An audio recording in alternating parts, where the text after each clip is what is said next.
तो hello and welcome to success learning. अगर आप चैनल से फर्स्ट टाइम जुड़ रहे हैं तो चैनल को सब्सक्राइब कीजिएगा और बेल आइकन को क्लिक करना मत भूलिएगा। वीडियो अच्छी लगे, कुछ इन्फॉर्मेटिव सीखने को मिले तो वीडियो को डेफिनेटली लाइक कीजिएगा। तो शुरू करते हैं। फर्स्ट क्वेश्चन है, इसमें जो मैं पॉइंट्स आपसे डिस्कस करूंगी शॉर्ट फॉर्म में से, ये 2 मार्क का क्वेश्चन है बट मैंने 3 पॉइंट्स लिखे हैं, तो आप इसमें से कोई भी 2 चूज कर सकते हो और उनको जिसमें आपको लगता है कि आप बेहतर लिख पाओगे आप उन पॉइंट्स को लिख सकते हो।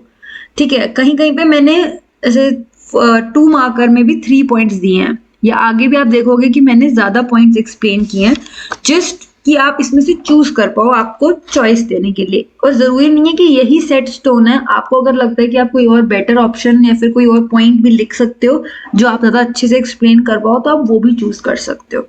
Highlight any one feature in the multipolar world as visualized by both Russia and India. तो एनी वन फीचर बोल रहा है मल्टीपोलर वर्ल्ड का, तो मैंने तो 3 फीचर्स दिए हैं, तो आप देख लीजिएगा किसको आप बेहतर एक्सप्लेन कर पाएंगे।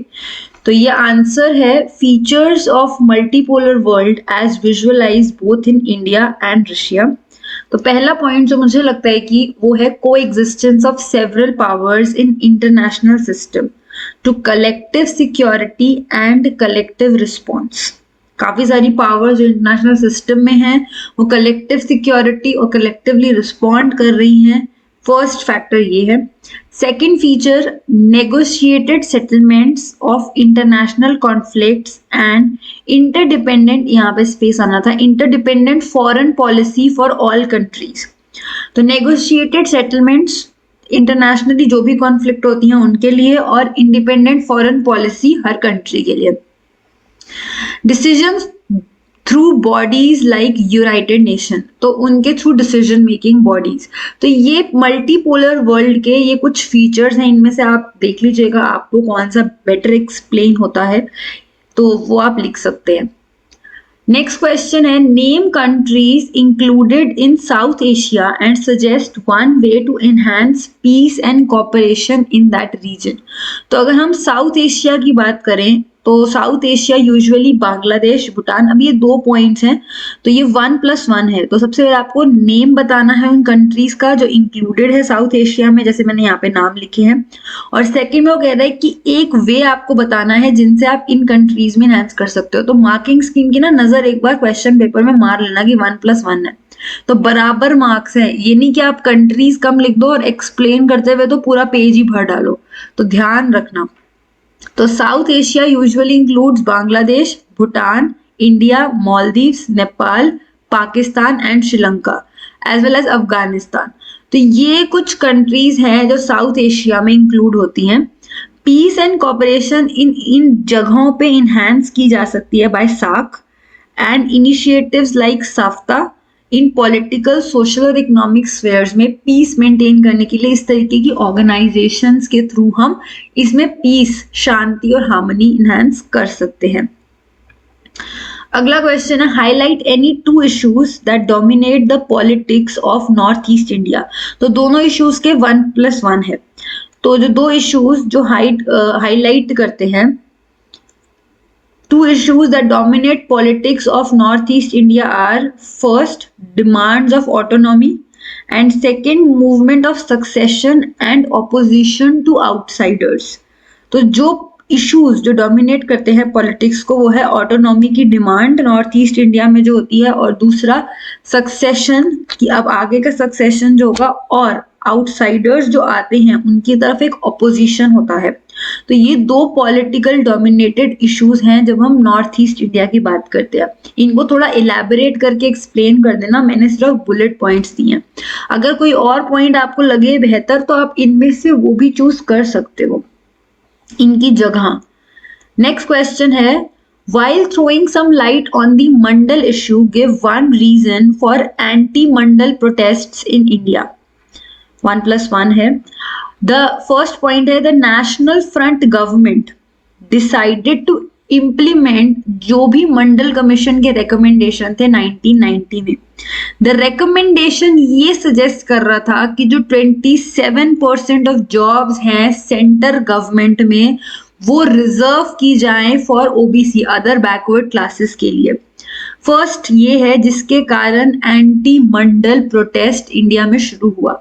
सेकंड है this led to violent anti Mandal protest in different parts of country. ये जो सपोर्टर्स और ओपोनेंट्स ऑफ ओबीसी रिजर्वेशन थे, ये मंडल इशू की तरीके से प्रोमिनेंट हुआ। This issue has played an important role 1989 से, जो हमारी पॉलिटिक्स शेप हुई है उसके बाद से एक टर्न आया है पॉलिटिक्स में, उसमें मंडल इशू का बहुत इंपॉर्टेंट रोल है। Question 17, elevate balance of power as a significant component of traditional security policy. तो governments are very sensitive to the balance of power between their country and other countries, जो internationally सब चीज़ों का traditional security policy, they work hard to maintain a favorable balance of power with other countries, especially those with whom they have differences, जिनके साथ उनको पता है कि उनकी ज़्यादा बनती नहीं है, उनके साथ वो बैलेंस क्रिएट करने की जरूर कोशिश करते हैं, या फिर वो कंट्री जिनके साथ उनकी पास्ट में कभी लड़ाई हो चुकी है। सेकेंड पॉइंट है, a good part of maintaining balance power is to build up one's military power. Although economic and technological power भी बहुत इंपॉर्टेंट है, क्योंकि वो बेस की तरह प्ले करती हैं जब मिलिट्री पावर की बात आती है। तो आज की डेट में इकोनॉमिक और टेक्नोलॉजिकल फैक्टर भी बहुत ज़्यादा इंपॉर्टेंट है। तो ये भी 1+1 था, तो ये मार्किंग स्कीम मैं बार बार आपको याद दिला रही हूँ कि आपको एक हैबिट पड़ेगी, क्वेश्चन पेपर जब आप खुद भी सॉल्व करने बैठो या एग्जाम में दो तो एक बार देख लिया करो, क्योंकि आगे लॉन्ग क्वेश्चंस में भी आपको काफी सारा टाइम देना है। अगर आप शॉर्ट मार्क्स में ही टाइम ज्यादा दे दोगे, या से वो 1+1 साउथ एशिया वाला था, तो अगर आपने कंट्रीज ठीक से एक्सप्लेन नहीं की तो यू विल स्कोर लेस, तो वो चीज ध्यान रखना बहुत जरूरी है। How far did Rajiv Gandhi and Longowal accord succeeded in bringing normalcy in Punjab.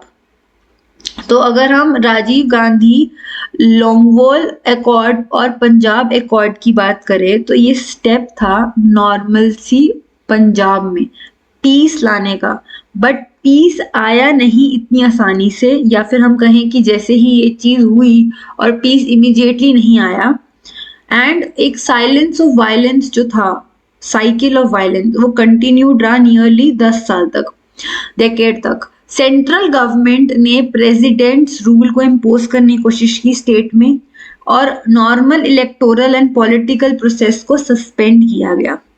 It was not easy to restore political process in the atmosphere of suspension and violence, क्योंकि जो नॉर्मल पॉलिटिकल प्रोसेस था उसको सस्पेंड कर रखा था, वायलेंस कंटिन्यूड था। तो जब वायलेंस भी चल रहा है, सस्पेंशन भी हो रहा है, तो नॉर्मल पॉलिटिकल प्रोसेस कैसे रिस्टोर होगा? जब इलेक्शन 1992 में हुए तो सिर्फ 24% of electors turned out to vote.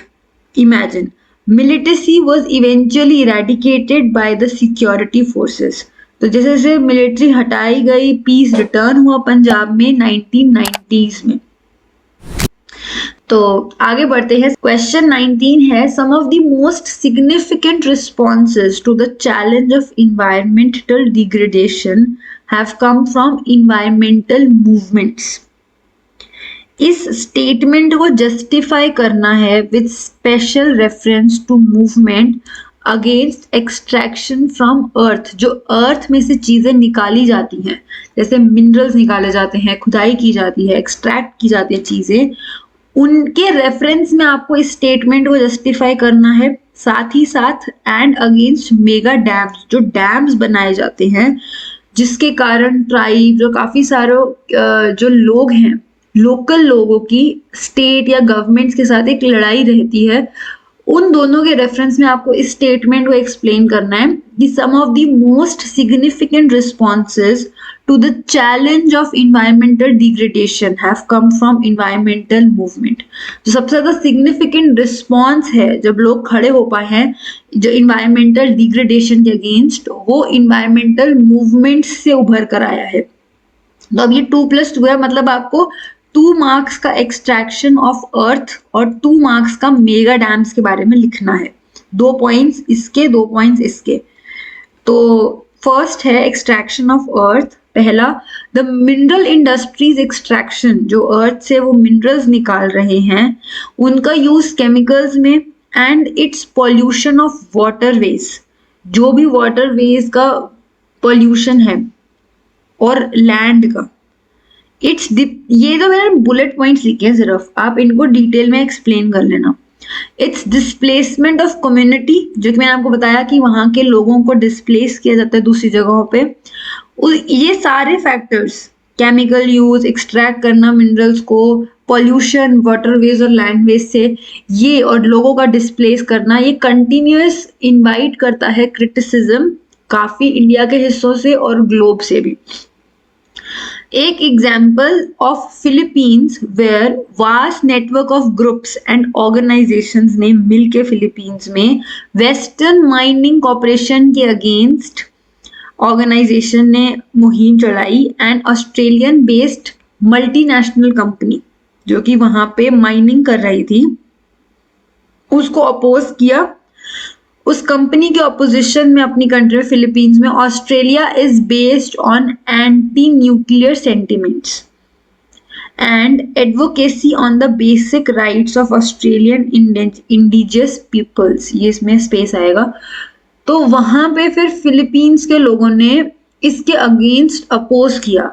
तो ये आप सबसे पहले एक्सप्लेन कर रहे हो फर्स्ट पॉइंट में, और सेकंड में एक एग्जाम्पल दे रहे हो। आगे बढ़ते हैं। Mega dams, today mega dams पूरी दुनिया में बनाए जा रहे हैं, लेकिन इन्वायरमेंटल मूवमेंट्स इनको अपोज कर रही हैं। अर्ली 1980s में हमने देखा था सबसे पहला एंटी डैम मूवमेंट शुरू हुई थी नॉर्थ में। ये campaign nearly save the Franklin river and जो उनकी सराउंडिंग फॉरेस्ट है ऑस्ट्रेलिया में, तो सबसे पहले ये वहां पे सबसे पहला एंटी डैम मूवमेंट शुरू हुआ था। अब एग्जाम्पल ऑफ इंडिया की बात करें तो some of the leading anti dam and pro river movements India में भी की गई हैं, और सबसे फेमस है नर्मदा बचाओ आंदोलन, जो कि one of the best known movements हैं, जिनके लिए लोग बहुत ज्यादा प्रोटेस्ट करते हैं कि हमें ये रिवर भी प्रोटेक्ट करनी है। यहाँ के आसपास के जो ट्राइबल पीपल है they also want to protect this area, तो उसके लिए मूवमेंट चलाई गई थी। आगे बढ़ते हैं। क्वेश्चन 20 कह रहा है explain the areas of cooperation and disagreement between India and Bangladesh.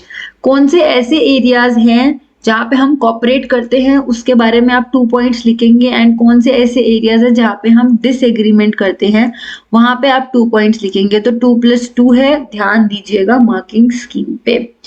तो areas of cooperation between India and Bangladesh are as follow. Bangladesh is the part of India's look east policy. Second, cooperation on disaster management and environment issues has always been there.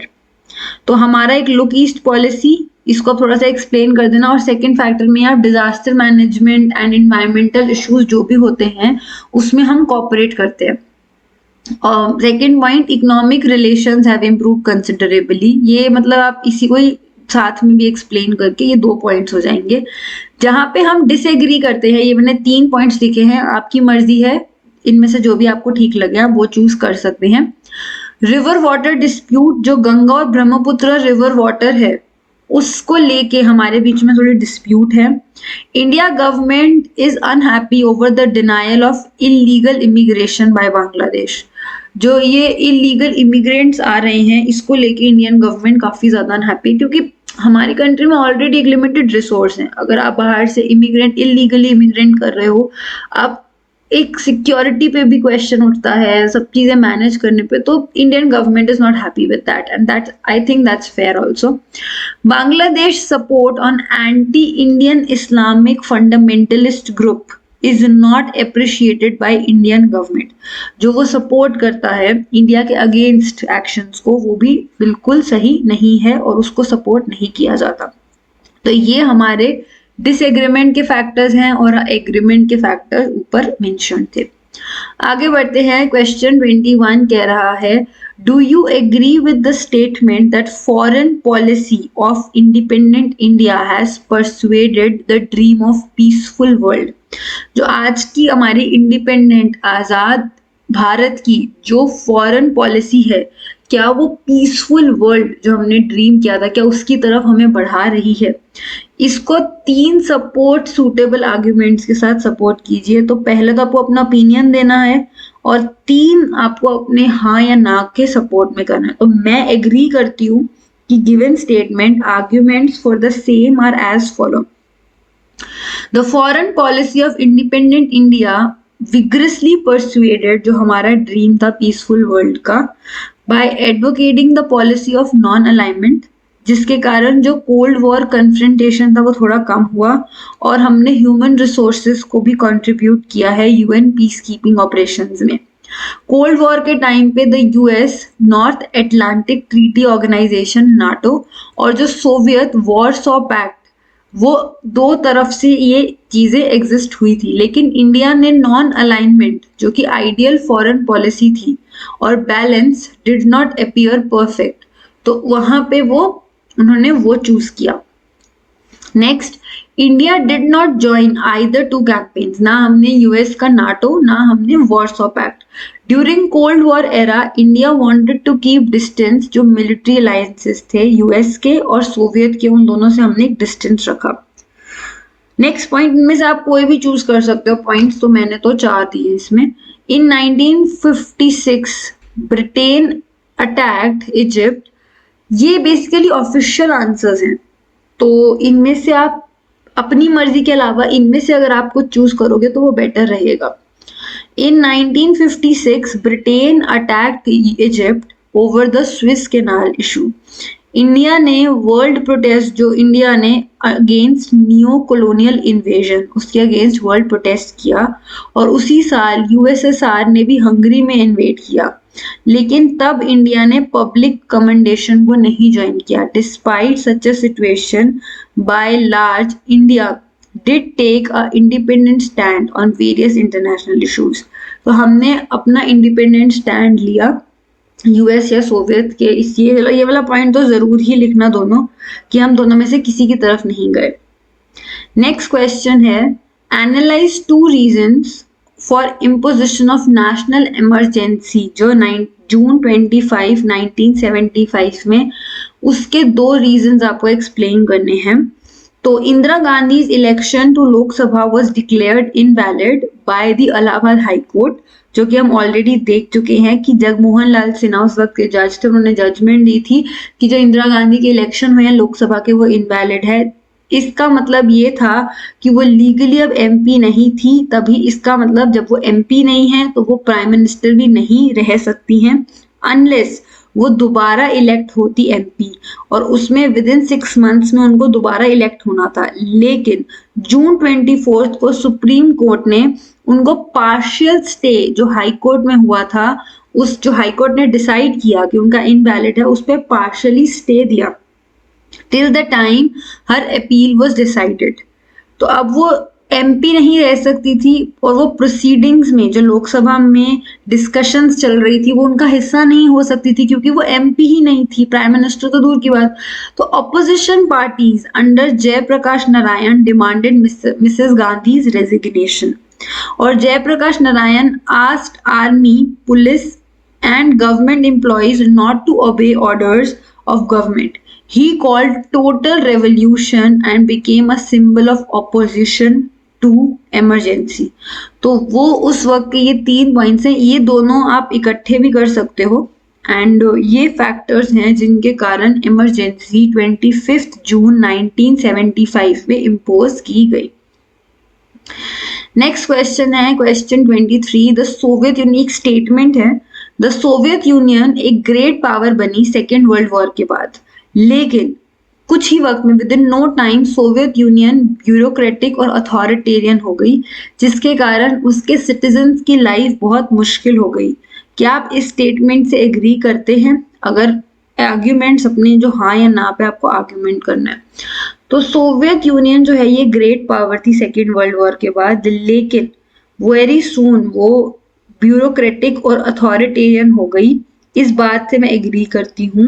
मेरी statements, पहला है कि Soviet economy जो थी वो world war के बाद more developed थी पूरे वर्ल्ड से, सिवाय यूएस को छोड़ के पूरी दुनिया से सबसे ज्यादा डेवलप थी। एक कॉम्प्लेक्स कम्युनिकेशन नेटवर्क था, बहुत सारे एनर्जी रिसोर्सेज थे। सोवियत जो स्टेट थी उसके मिनिमम स्टैंडर्ड ऑफ लिविंग था बट सिटीजन्स का, और government subsidise basic necessities including health, education, health care और अदर वेलफेयर स्कीम। तो सोवियत सिस्टम इतना सबके बाद भी बहुत ब्यूरोक्रेटिक और अथॉरिटेरियन हुआ। लैक ऑफ डेमोक्रेसी थी, फ्रीडम ऑफ स्पीच तो थी ही नहीं, जिसके कारण लोग अपनी फीलिंग्स को एक्सप्रेस नहीं कर पाते थे और उन्होंने जोक्स और कार्टून्स का सहारा लेना शुरू किया। मोस्ट ऑफ द इंस्टीट्यूशंस जो सोवियत स्टेट में थे उनको रिफॉर्म की जरूरत थी। एक ही पार्टी जो सोवियत पार्टी रिप्रेजेंट कर रही थी सोवियत यूनियन को, उनका बहुत टाइट कंट्रोल था हर इंस्टीट्यूशन पे, और वो किसी को भी अपना जवाबदेही नहीं होती थी, वो अनअकाउंटेबल थे, वो कुछ भी कर सकते थे। पार्टी ने जो लोगों की अर्ज थी, जो लोग रिक्वेस्ट कर रहे थे इन 15 डिफरेंट रिपब्लिक्स, सोवियत यूनियन की 15 डिफरेंट रिपब्लिक्स बने, वो उस पर एग्री नहीं कर रहे थे। अपने कल्चर के हिसाब से, वो कल्चरल अफेयर्स के हिसाब से ये 15 डिफरेंट रिपब्लिक्स चाहते थे। ऑल्दो पेपर में Russia one of the 15 republics था, लेकिन टुगेदर कॉन्स्टिट्यूटेड यूएसएसआर, जो 15 का एक था रशिया, लेकिन हकीकत में रशिया ही सब कुछ डोमिनेट कर रहा था। अदर रीजन्स को तो निग्लेक्ट किया जा रहा था और उनको दबाया जा रहा था। तो we can say Soviet Union एक ग्रेट पावर था सेकेंड वर्ल्ड वॉर के बाद, लेकिन उनका सिस्टम बहुत ब्यूरोक्रेटिक और अथॉरिटेरियन था लोगों के लिए, एंड स्पेसिफिकली जो रशिया के अलावा दूसरी जगहों के थे। क्वेश्चन है, give an analysis of cultural and political consequences of globalisation. Globalisation का इम्पैक्ट जो कल्चर और पॉलिटिकल पे पड़ा। सबसे पहले हम कल्चरल कॉन्सिक्वेंसेस को देखते हैं। तो कल्चरल इफेक्ट जो ग्लोबलाइजेशन के कारण हुआ, टू द फियर, एक फियर आया कि प्रोसेस के कारण जो कल्चर्स हैं वो थोड़े थ्रेट में आ गए। ऐसा क्यों हुआ? क्योंकि जो ग्लोबलाइजेशन है उसने एक यूनिफॉर्म कल्चर, हर जगह पे एक सेम तरीके का कल्चरल होमोजेनाइजेशन, हर जगह पे यूनिफॉर्मिटी वाली चीज को बढ़ावा देना शुरू कर दिया। तो popularity of burger and blue jeans, some argue had a lot to do with powerful influence जो अमेरिका का है। This led to the shrinking of the rich cultural heritage of the entire globe.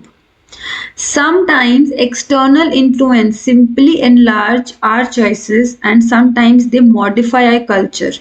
हमारे culture को modify करता है, बढ़ाता है। जो ट्रेडिशंस हैं उनके साथ हम कुछ मिक्स कर लेते हैं, जैसे इंडो वेस्टर्न कल्चर्स आजकल इमर्ज होने लगे। Blue jeans on other hand can go well with hand spun khadi kurta. तो कुर्ता, हमारा जो कुर्ता है वो ट्रेडिशनल हो गया और साथ में हमने ब्लू जीन्स पहन ली, तो ये इंडो वेस्टर्न ट्रेडिशनल प्लस एक मिक्सचर की तरीके से इमर्ज होता है। तो कॉन्सिक्वेंसेस में फर्स्ट नेगेटिव था, सेकंड स्टेटमेंट पॉजिटिव। तो आपको सिर्फ नेगेटिव नहीं, बट जब आपसे ओपिनियन नहीं मांगा जा रहा, इन जनरल एनालाइज करने को बोला जा रहा है, तो पॉजिटिव नेगेटिव दोनों एस्पेक्ट्स डालिए। वाइल कल्चरल होमोजेनाइजेशन भी एक ग्लोबलाइजेशन का एस्पेक्ट है, सेम प्रोसेस ने एक जनरेट्स प्रिसाइजली ऑपोजिट इफेक्ट। इसके कारण क्या हुआ? डिफरेंट कल्चर्स मोर डिस्टिंक्ट। तो हर कल्चर जो है वो अपने आप में एक डिफरेंट है, डिस्टिंक्ट है, और इस फिनोमिना को हम कल्चरल हेट्रोजेनाइजेशन कहते हैं। ठीक है, तो ये टर्म्स कल्चरल होमोजेनाइजेशन और कल्चरल हेट्रोजेनाइजेशन याद रखिएगा। Political consequences of globalisation. तो political consequences at most simple level, erosion of state capacity. जो गवर्नमेंट की कैपेसिटी थी करने की, जो पहले बहुत ज्यादा स्ट्रांग थी, अब वो ग्लोबलाइजेशन के कारण वीक हो गई। ऑल ओवर द वर्ल्ड एक वेलफेयर स्टेट की तरह पूरा all over the world is now giving वे कि मोर मिनिमलिस्टिक स्टेट जो है वो कोर फंक्शंस परफॉर्म करती है, जैसे कि लॉ ऑर्डर मेंटेन करना, सिक्योरिटी सिटीजन्स की। One has to keep in mind कि ग्लोबलाइजेशन स्टेट की कैपेसिटी हमेशा रिड्यूस नहीं करती। स्टेट हमेशा एक सुप्रीम ऑर्गेनाइजेशन रहेगी। टेक्नोलॉजी स्टेट की काम करने की कैपेसिटी को एनहांस कर सकती है। अच्छे से कर सकती है। तभी हम ये कह सकते हैं कि कल्चर और पॉलिटिकल कॉन्सिक्वेंसेस जो ग्लोबलाइजेशन के हैं वो पॉजिटिव भी हैं और कुछ नेगेटिव भी हैं। नेक्स्ट क्वेश्चन, जो इसका ऑप्शन आप ये वाला कर सकते हो या दूसरा था, एनालाइज एनी 3 रीजन जिसके कारण ग्लोबलाइजेशन को रेजिस्ट किया जाता है। तो आर्ग्यूमेंट्स जो ग्लोबलाइजेशन के अगेंस्ट, क्योंकि इसमें आपको सिर्फ नेगेटिव लिखना पड़ेगा, ऑर्गेनाइजेशन के अगेंस्ट हैं वो है contemporary globalisation represents a particular phase of global capitalism, जिसके कारण अमीर अमीर होता जाता है, गरीब गरीब हो जाता है। ये लेफ्टिस्ट जो आर्ग्यूमेंट है ये आया ग्लोबलाइजेशन में। सेकेंड, ग्लोबलाइजेशन होने के कारण स्टेट की पावर वीक हुई, वो internal protect the interest of the poor उसको वो नहीं फुलफिल कर पा रही। थर्ड, ग्लोबलाइजेशन का आइडिया सेल्फ रिलायंस और प्रोटेक्शनिज्म से बिल्कुल ऑपोजिट है। फोर्थ, पीपल जो एज ओल्ड वैल्यूज हैं उनको अब लूज करते जा रहे हैं ग्लोबलाइजेशन के कारण। कुछ क्रिटिक्स ये भी सोचते हैं कि ग्लोबलाइजेशन एक दूसरा इंपीरियलिज्म का ही फॉर्म है। वर्ल्ड सोशल फोरम्स भी नियो लिबरल ग्लोबलाइजेशन को अपोज करते हैं। अनफेयर ट्रेड प्रैक्टिसेस, जो इकोनॉमिकली पावरफुल स्टेट्स हैं वो अनफेयर ट्रेड प्रैक्टिसेस यूज करती हैं, ऐसी ट्रेड पॉलिसीज इंप्लीमेंट करती हैं। कॉमन फिनोमेना ये भी ग्लोबलाइजेशन के कारण हुआ। 1999 highlights Seattle during WTO ministerial meeting, जो वर्ल्ड ट्रेड ऑर्गेनाइजेशन की मीटिंग हुई थी, उसमें भी ये चीज देखने को मिलती है कि जो इकोनॉमिकली पावरफुल स्टेट्स हैं वो अनफेयर ट्रेड प्रैक्टिसेस यूज करती हैं। Next question, in this changing world, a strengthened and revitalized United Nation is desirable. Highlight the necessary reforms for the empowered United Nations. अगर हमें United Nation को empower करना है तो उसके लिए हमें क्या reforms करने चाहिए? Yes, in this changing world, a strengthened and revitalized United Nation का होना बहुत जरूरी है। In fact, ऐसे रिफॉर्म्स होने चाहिए फंडामेंटल लेवल पे जिनके कारण ये और ज़्यादा बेहतर हो सके। तो उनमें से कुछ रिफॉर्म सजेस्टेड हैं, ये बुलेट्स हैं, आप इनको डीप में एक्सप्लेन कीजिएगा अपने आंसर में। Reform of organisation structure and processes, जो स्ट्रक्चर है उनका ऑर्गेनाइजेशन का और जो तरीका है उसमें थोड़ा सा चेंज लाना। सेकेंड, रिव्यू द इशू, जो उनके जुरिस्डिक्शन में, जो उनके दायरे में नहीं आते हैं उनको रिव्यू करना। Third, major concern has been composition of security council, जो कि लार्जली स्टैटिक है, जबकि यूनाइटेड नेशन जो जनरल असेंबली है वो बड़ी है, जो कि सिक्योरिटी काउंसिल है वो बिल्कुल स्टैटिक है। Increase in number of both permanent and non permanent members, ये करना चाहिए उनको। Fifth, proposal of improving UN's budgetary procedures and its administration. Some countries ये चाहती हैं कि ऑर्गेनाइजेशन को ग्रेटर रोल, जो पीस और सिक्योरिटी मिशन है उसमें ज़्यादा बड़ा रोल प्ले करना चाहिए, और कुछ ये चाहते हैं कि उनको ह्यूमैनिटेरियन रोल प्ले करना चाहिए। तो ये सारे रिफॉर्म्स हैं जिनके कारण और ज़्यादा बेटर वो वर्क कर सकते हैं। नेक्स्ट क्वेश्चन है, analyse the composition of United nation security council which according to your opinion is major difference in the privileges given to its permanent and non-permanent members. जो permanent members हैं उनको कुछ ऐसी privileges दी जाती हैं जो कि different हैं non-permanent members से, तो हमें उनको analyze करना है। तो यूनाइटेड नेशन की जो composition है, सिक्योरिटी काउंसिल 15 मेंबर्स हैं जिसमें से 5 परमानेंट हैं और 10 नॉन परमानेंट हैं। 5 जो परमानेंट है वो हैं US, Russia, UK, United kingdom, France और चाइना। 10 जो नॉन परमानेंट हैं वो सिर्फ 2 साल के टाइम के लिए होते हैं और उसके बाद नए मेंबर्स को इलेक्ट किया जाता है। एक कंट्री दोबारा री इलेक्ट नहीं हो सकती आफ्टर 2 ईयर्स। जैसे सपोज 2 ईयर के टाइम स्पैन के लिए इंडिया इलेक्ट हुई, तो अगले टाइम में इंडिया नहीं इलेक्ट होगी, कोई और कंट्री होगी। उसके बाद दोबारा से हो सकती है बट इमीडिएटली नहीं हो सकती। डिफरेंसेस जो परमानेंट और नॉन परमानेंट मेंबर्स में है, हमें ये फैक्ट अंडरस्टैंड करने की जरूरत है कि जो 5 स्टेट्स हैं ये परमानेंट हैं क्योंकि ये ज़्यादा पावरफुल स्टेट्स हैं। सेकेंड वर्ल्ड वॉर के बाद ये सबसे ज़्यादा पावरफुल थी और विक्टोरियस थी, ये परमानेंट मेंबर्स के पास प्रिविलेज होती है वीटो पावर, जो कि सबसे बड़ी चीज है। इसका मतलब कि अगर कोई एक भी नेगेटिव मैनर और स्टॉल ऑफ डिसीजन अगर किसी एक को भी लगता है तो वो अपनी वीटो यूज कर सकता है। These decisions are binding to all UN members. Non permanent members के पास तो ये सब प्रिविलेजेस हैं ही नहीं। अगला question, and list the main consideration. जो प्रिंसली स्टेट्स हैं उनको इंडियन यूनियन के साथ ब्रिंग किया गया। नेम द लीडर जिन्होंने ये हिस्टोरिक रोल प्ले किया कि सारी प्रिंसली स्टेट्स को इकट्ठे लाने का। तो ये दो आपको एक्सप्लेन करनी है बातें। तो सबसे पहले, with the partition independent India, British crown ने प्रिंसली स्टेट्स को चॉइस दी थी कि वो इंडिया या पाकिस्तान किसी के साथ भी ज्वाइन कर सकते हैं या फिर वो खुद को इंडिपेंडेंट नेशन भी डिक्लेयर कर सकते हैं। लेकिन जो इंटरिम गवर्नमेंट इंडिया की बनी थी उन्होंने सबसे पहले इसके अगेंस्ट जो एक्शन लिया, क्योंकि ऑलरेडी इंडिया के दो पार्ट्स हो चुके थे, इंडिया और पाकिस्तान। तो अगर अब प्रिंसली स्टेट्स अपने आप को इंडिपेंडेंट डिक्लेयर करती है तो इंडिया के और ज्यादा स्मॉल साइजेस में डिवाइड हो जाते। तो जो गवर्नमेंट पॉलिसी जो प्रिंसली स्टेट्स को साथ में लाने में इन्फ्लुएंस रही, people of most princely states वो इंडियन यूनियन का हिस्सा बनना चाहते थे। Government was ready to be flexible, इन लोगों को थोड़ी सी ऑटोनॉमी देने के लिए कि जिस रीजन में आपको, जैसे हैदराबाद है या कुछ जगहों पे आपको थोड़ी सी ऑटोनॉमी, आपको थोड़े से राइट्स देने को इंडियन गवर्नमेंट एग्रीड थी। और सबसे बड़ी बात ना जनता होती है, जब जनता सपोर्ट कर रही है कि हमें इंडियन यूनियन के साथ जाना है तो वो एक बहुत बड़ा फैक्टर था। नेक्स्ट फैक्टर है द गवर्नमेंट वॉज फर्म कि वो इंटीग्रेशन और कंसोलिडेशन जो टेरिटोरियल बॉडीज का है वो उसके लिए बहुत फर्म थी। अब लीडर जिन्होंने हिस्टोरिक रोल प्ले किया, the then deputy prime minister और home minister Sardar Vallabhbhai Patel played a historic role इस पूरे इंटीग्रेशन में। He reached out to princely states. अगर आपने सरदार वल्लभ भाई पटेल की एक मूवी है सरदार, आप वो भी देख सकते हैं, उससे भी आपको काफी कुछ पता चलेगा। ही नेगोशिएटेड विद देम पीसफुली और डिप्लोमेटिकली। तो उनके जो एफर्ट्स थे उन्होंने प्रिंसली स्टेट्स को इंडियन यूनियन का हिस्सा बना दिया।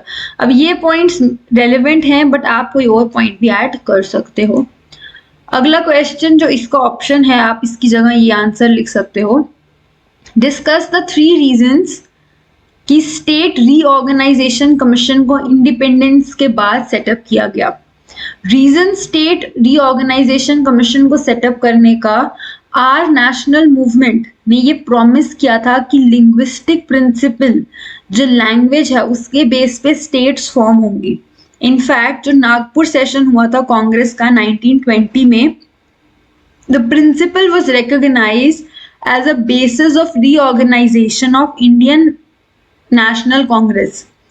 बहुत सारे प्रोविंशियल काउंसिल कमिटीज क्रिएट की गई वो लिंग्विस्टिक जोन्स के लिए, लेकिन वो did not follow administrative division जो ब्रिटिश इंडिया का था, उसके हिसाब से वो डिवीजन नहीं था।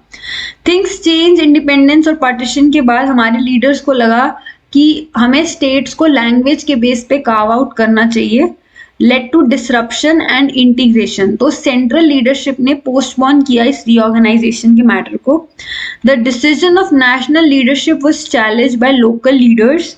उन्होंने प्रोटेस्ट किया Telugu speaking areas old Madras में, प्रोविंसेस में, और आज के जो तमिलनाडु है, आंध्र प्रदेश का कुछ हिस्सा, केरला, कर्नाटका, इन्होंने प्रोटेस्ट किया और इसको विश्व आंध्रा मूवमेंट कहा गया था। दिस मूवमेंट ने क्या डिमांड किया कि जो तेलुगु स्पीकिंग एरियाज हैं उनको मद्रास प्रोविंसेस से सेपरेट होना चाहिए, जो कि उस वक्त हिस्सा थे, एंड सेपरेट आंध्र प्रोविंस। बहुत ज़्यादा मोमेंटम इस मूवमेंट ने गैदर कर लिया, काफ़ी लोगों ने इसको सपोर्ट करने शुरू कर दिया। तो Congress leader and veteran Gandhian जो for 56 days of indefinite fast जो उन्होंने किया था इसके लिए, उसके बाद उनकी डेथ हो गई।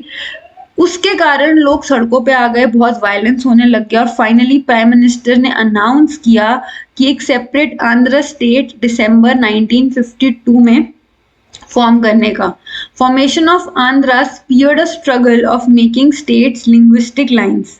तो जैसे ही आंध्रा बना तो और हिस्सों में भी लोगों ने अपने वहाँ की स्टेट्स बनाने के लिए स्ट्रगल करनी शुरू कर दी और इसने सेंट्रल गवर्नमेंट को फोर्स किया कि स्टेट रीऑर्गेनाइजेशन मूवमेंट 1953 में कि रीड्रॉइंग बाउंड्रीज ऑफ स्टेट के लिए इस रीऑर्गेनाइजेशन कमीशन को अपॉइंट किया गया।